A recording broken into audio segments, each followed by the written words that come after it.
Add करती हूँ कि जब हम बात करते हैं प्रॉपर्टी राइट्स की भी, तो औरतों के जो प्रॉपर्टी राइट्स हैं वो शर्त लगाती हूँ मैं, I watch for it again, कि अब तक मुझे लगता है किसी को पता होगा कि प्रॉपर्टी राइट्स क्या होते हैं जब पेरेंट्स हयात हैं और जब पेरेंट्स हयात नहीं है, और अगर वो अकलौती बहन है या एक से ज़ायद बहनें हैं, या अगर उसका कोई भाई नहीं है और अगर एक से ज़ायद भाई हैं, इतने राइट्स हैं और इतनी आसानी हुई हुई है, लेकिन हमारा माशरा ना तो एक्सेप्ट करता है ना तो उस औरत को पसंद करता है जो अपने, अगर तो उसको अवेयरनेस है तो अगर अपनी जायदाद में से हिस्सा मांग ले। तो मुझे ये बताइए कि सबसे पहले तो आप ये बताएं कि औरतों के जायदाद में हिस्सा है, कितना है, कैसे है? देखिए, दो तरह की जो है वो इसमें आपने प्रोपोजिशन को कंस्ट्रू करना है। जब एक खातून एक बीवी है तो उसका तो स्ट्रेट अवे 1/8 जो है वो राइट बनता है। अच्छा, जब वो एक बेटी है तो वो 1/4 बनता है, और जो बेटा है वो 1/2 बनता है। मिसाल के तौर पे अगर किसी की एक नाल प्रॉपर्टी है, चलें इसको मॉनिटरी टर्म्स में जो है वो देख लें, तो आप इसको मैथमेटिकल कैलकुलेशन की बेसिस पे जो हमारा इनहेरिटेंस लॉ है उसने जो भी किसी का राइट है वो स्ट्रेट अवे उसके टेबल्स बना के रख दिए हैं। यहाँ पे there is a little problem, you know, I mean which we are foreseeing, you know, in our courts, कि एक प्रपोजल आया रिसेंटली कि जहाँ पे कहा गया कि आपको इनहेरिटेंस में जब आप जाते हैं और क्लेम करते हैं अदालतों में जाके, आपको 2 तरह की पिटिशंस फाइल करनी पड़ती हैं जब कोई शख्स फौत हो जाए। अच्छा, पहली ये चीज़ जो है वो आपका एक बड़ा इंपॉर्टेंट क्वेश्चन था, इसको समझ लेना चाहिए। अगर मेरी प्रॉपर्टी की कोई ओनरशिप है मेरी ज़िंदगी में और अगर मैं उसको एक्सक्लूसिवली इंजॉय करना चाहता हूँ और मैं अपनी बीवी और बच्चों को नहीं देना चाहता, तो वो मेरा राइट मुझसे कोई नहीं ले सकता और उनके ऊपर मेरे जिंदा रहते हुए किसी का कोई राइट नहीं है। मैं I am talking about the right, it's not the grace that we are talking about कि हम रूटीन में बच्चों पे क्या खर्च करते हैं या उनको किस तरह केयरटेक करते हैं या बेगम पे क्या खर्च करते हैं, and so on and so fourth. But ये इनहेरिटेंस की बात हो रही है। लॉ ऑफ इनहेरिटेंस में राइट उसी वक्त ही जो है वो इस्टेब्लिश होगा जिस वक्त के एक शख्स जिंदा नहीं रहेगा और अब उसकी प्रॉपर्टी जो है वो डिस्ट्रीब्यूशन में जाएगी through the process of inheritance. तो राइट उस वक्त ही जो है वो आपका अक्रू होगा या आप डेवलप कर सकते हैं जिनको मिलना है। उसके बाद जब मैं आपको ये प्रोसीजर की बात कर रहा था तो हम स्ट्रेट अवे कोर्ट में जाते हैं कि जो मूवेबल प्रॉपर्टी है उसके लिए एक सेपरेट पिटिशन फाइल करनी पड़ती है और इमूवेबल प्रॉपर्टी के लिए जो है वो हमें एक डिक्लेरेटरी सूट फाइल करना पड़ता है। मिसाल के तौर पे आपकी प्रॉपर्टी जो है वो एक प्लॉट भी हो सकता है, एक घर भी हो सकता है, गाड़ी भी हो सकती है, ज्वेलरी भी हो सकती है, कैश अमाउंट भी हो सकती है, बैंक अकाउंट्स में अमाउंट हो सकती है। तो some properties are movable in nature and some properties are immovable in nature. अब एक प्रपोजल ये आया जिसको मैं हाईलाइट कर रहा था, जिसमें मेरी राय में वकीलों को थोड़ी सी फ्लेक्सिबिलिटी दिखानी चाहिए थी। हम छोटी छोटी चीज़ों पे जो है वो हमारी वकालत ख़तरे में आ जाती है और हम परेशान हो जाते हैं कि हमारा रोज़गार जाने लगा है। ऐसी कोई बात नहीं है, लोगों की ज़िंदगियों में आसानी पैदा करनी चाहिए। नादरा का प्रपोजल ये था कि जो किसी भी फैमिली का फैमिली रजिस्ट्रेशन ट्री बना होता है, FRC जो है, जिसपे वो मोस्ट ऑफ द टाइम आपको सर्टिफिकेट इशू करते हैं, तो फैमिली ट्री के बेसिस पे पता है किसी शख्स को, नादरा के पास डेटा है कि इस शख्स के इतनी बीवियां, 1 या 2 या 3 या 4, और उसके इतने बच्चे, हर बेगम में से 1 2 3 या 4 मर्द औरत भाई और बहन जो है वो इतने हैं। तो वो जो इनहेरिटेंस टेबल बना हुआ है जिसमें मैथमेटिकल कैलकुलेशंस की बेसिस पे आपकी प्रॉपर्टी को डिस्ट्रीब्यूट होना है, both in movable property terms और इमूवेबल प्रॉपर्टी के जो शेयर्स बनते हैं, तो उसको ऑटोमेटिकली जो है वो ट्रांसफर किया जाए। लेकिन चूंकि हमारे वकला जो हैं उनकी वकालत खतरे में आ जाती है और वो बज़िद है कि नहीं, ये प्रोसेस जो है वो कोर्ट ऑफ लॉ में जो है वो जाके होगा। There are lot of exceptions apart, but generally मेरी राय में 90% ऐसे हमारी सोसाइटी में इनहेरिटेंस के केसेस हैं जिनको without going to the court of law वैसे ही सेटल हो जाना चाहिए, वैसे ही सेटल हो जाना चाहिए। और अदालत में एक्सेप्शनल सर्कमस्टांसेस में जहां पे कोई बहुत ही बड़ा फैक्चुअल डिस्प्यूट अराइज आउट हो जाए, जहां पे कोई हम प्रॉपर्टी के पीछे जो है हमारी मेजॉरिटी अदालतों में जो लिटिगेशन है उसमें जो बहुत बड़ा चंक है लिटिगेशन का, चाहे वो लड़ाई झगड़े हैं या वो प्रॉपर्टी के केसेस हैं, सिविल डिस्प्यूट्स हैं, वो प्रॉपर्टी की बेसिस पे ही जो है वो regulate sorry to interrupt you, आपने लड़ाई झगड़ों की बात की। अमरीन, मैं आपसे मुखातिब होना चाहूंगी। I would like to ask कि आप देखें कि बहनें जो होती हैं, यानी कि वो अपनी करोड़ों की प्रॉपर्टी भी जो है वो भाइयों की मोहब्बत में कुर्बान कर देती हैं। Like they just think about कि हम ये कुर्बान कर दे, पैसों को छोड़ो, ज़मीन को छोड़ो, हमारे भाई का दरवाज़ा जो है वो खुला रहे। लेकिन कभी किसी भाई ने अपनी बहन की मोहब्बत में कभी कभी किसी प्रॉपर्टी में कोई कंप्रोमाइज नहीं किया, कभी किसी राइट में कंप्रोमाइज नहीं किया। मैंने तो दे दी हुई है, अभी से ही दे दिया सबको ना कहीं। इट्स लाइक I think ये बाय एंड लार्ज जो है, majority- by and देखिए large मेजोरिटी की हम बात जो करें trend ना society तो में है। एक्सेप्टेंस नहीं है, as per a acceptance नहीं report, है। 97% वुमेन ऑफ पाकिस्तान ऐसी हैं जिनको अभी तक उनके इनहेरिटेंस में राइट्स ना मिले हैं, ना कोई पता है कि कभी वो इस मिलेंगे। वजह से डर से नहीं लेती, अगर जरूरत भी हो कि हमारे भाई से हमारे ताल्लुक खराब हो जाएंगे वो दरवाजे बंद कर लेंगे। Amreen, what is your take on it? जी अमरीन, आप इस हवाले से क्या कहेंगी? जी अमरीन, आपको आवाज आ रही है?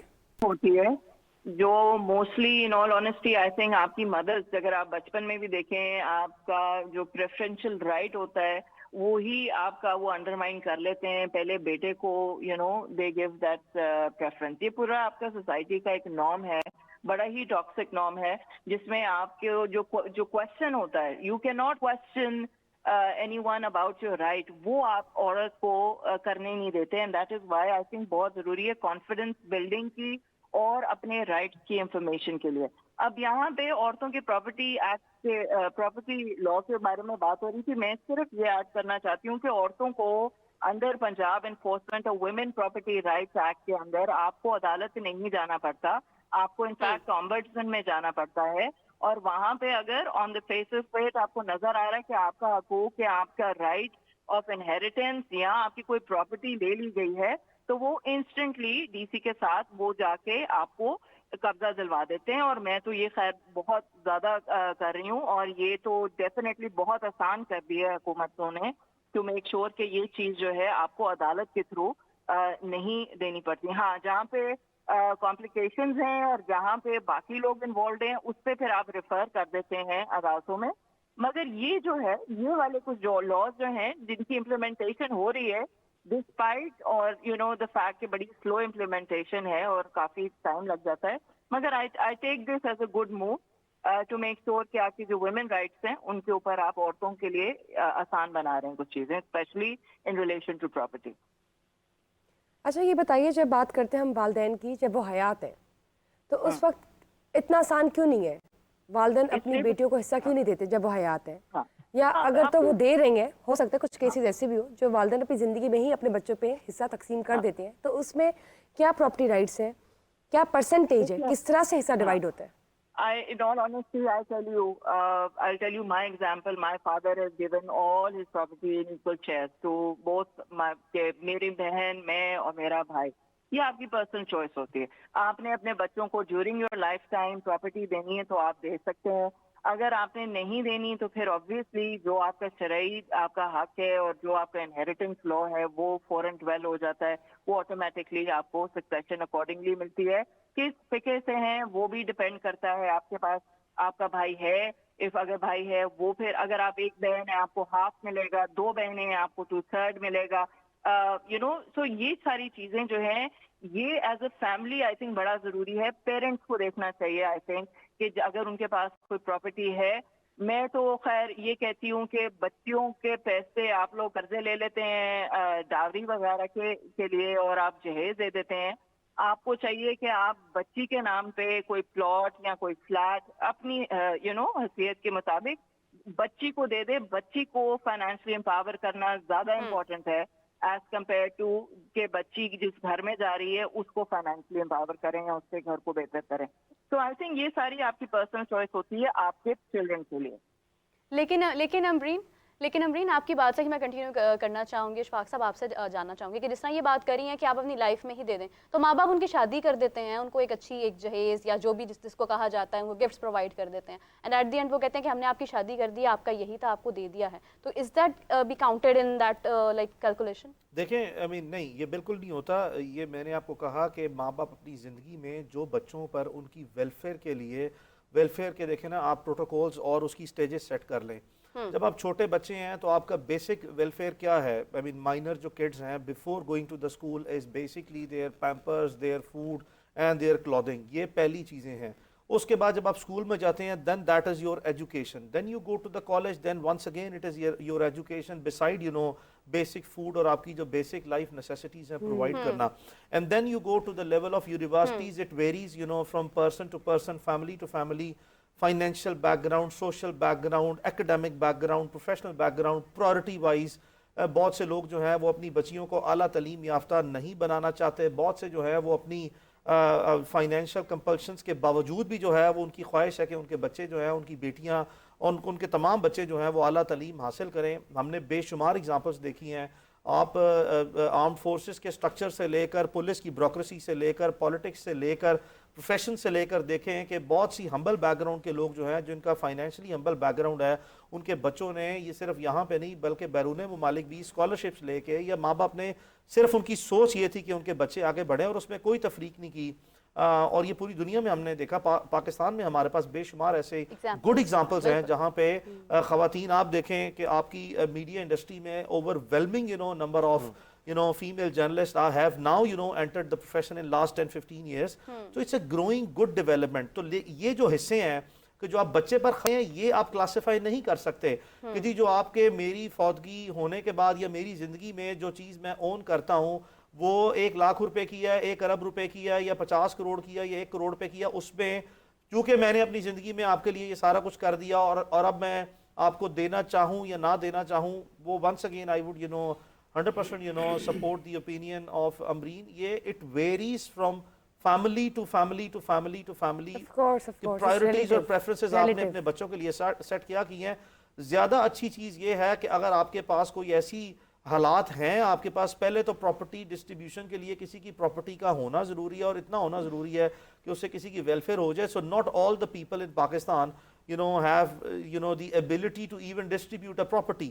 ان کو بھی آپ نے مد نظر رکھنا ہے، ان کو بھی آپ لوگ دیکھیں. But at the same time میری رائے میں جو ہے وہ دونوں میڈیوکریٹی اپروچ لینی چاہیے. کچھ اپنی زندگی میں جتنی میکسیمم ویلفیئر کر سکتے ہیں کریں، اور کچھ ان کی سیف گارڈز جو ہیں وہ آنے والی زندگی کے لیے بھی ان کے ساتھ بھی جو ہے.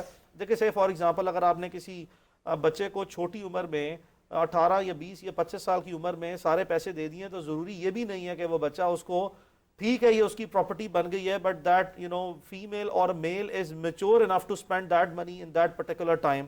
تو اسی لیے آپ کو بہت سے اس طرح کے سنجیدہ پہلوؤں میں میڈیوکریٹی اپروچ کے ساتھ، میانہ روی کے ساتھ جو ہے کہ کچھ پہلے کچھ بعد میں، اور موقع اور حالات کو دیکھتے ہوئے جو ہے ڈیٹرمن کرنے کے بعد جو ہے وہ اسپینڈ کرنے چاہیے. Let's take a call here. السلام علیکم. وعلیکم السلام. جی فرمائیے. عبید الرحمان سلیمانی عبدالآباد سے بات کر رہا ہوں. اچھا میرے 2 سوال ہیں. پہلا سوال یہ ہے کہ اکثر لڑکیاں جو جاب کر رہی ہوں، نوکریاں کر رہی ہوں، جب ان کی شادی ہو جاتی ہے، بجائے لڑکی سسرال میں رہے یا لڑکے کے ساتھ رہے، لڑکی کی والدہ کی یہ خواہش دیکھنے کو ملتی ہے کہ لڑکا آ کر ہمارے پاس رہے تاکہ ہمارا نظام بھی چلتا رہے اور ساتھ ہماری لڑکی بھی خوش رہے. اور دوسرا میرا سوال یہ ہے کہ اکثر لڑکیاں جب ان کی شادی ہو جاتی ہے، لوگ جہیز کو کہتے ہیں یہ جہیز لعنت ہے، تو لڑکیوں کو جائیداد میں سے حصہ نہیں دیتے. شریعت اس حوالے سے کیا کہتی ہے کہ لڑکی کی شادی ہو جائے ان کو حصہ دینا چاہیے کہ نہیں دینا چاہیے؟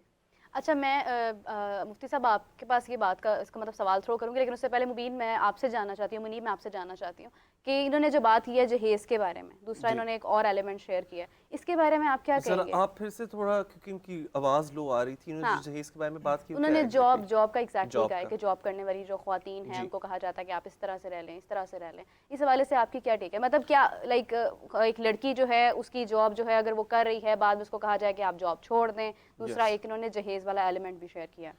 جس طرح میں نے کہا ہے کہ سوشل کنڈیشنز اگر آپ چینج کرو گے تو we will arrive at a situation جدھر شادی سے پہلے ہی لڑکے کو بھی اور لڑکی کو دونوں کو پتہ ہوگا کہ کمانا از ناٹ این آپشن، ہم نے کمانا ہوگا. اور ہم بیکاز اس سے کیا ہوتا ہے کہ آپ کی اکنامک کنٹریبیوشن بہت ہو رہی ہوتی ہے، اینڈ ہم کیوں خواتین کے اندر کا جو سے اسکل ہے اور ٹیلنٹ ہے اس کو نہ یوٹیلائز کریں. تو ایک تو یہ میں بڑا انفارچونیٹ ایک سوشل ایٹیٹیوڈ دیکھتا ہوں کہ ایک عورت نے شادی کر لی، کیا آپ اس کے بعد کام کریں گی یا نہیں کریں گی، کیا آپ جاب کریں گی یا نہیں کریں گی. یہ والا سوال کبھی مردوں سے کیوں نہیں پوچھا جاتا. تو آئی بلیو کہ اگر آپ اکنامک انڈیپینڈنس ختم کر دیتے ہو کسی بھی انسان کی، آپ دراصل اس کے پار کاٹ رہے ہو، آپ اس کو ڈیپینڈنٹ بنا رہے ہو کسی اور کے اوپر.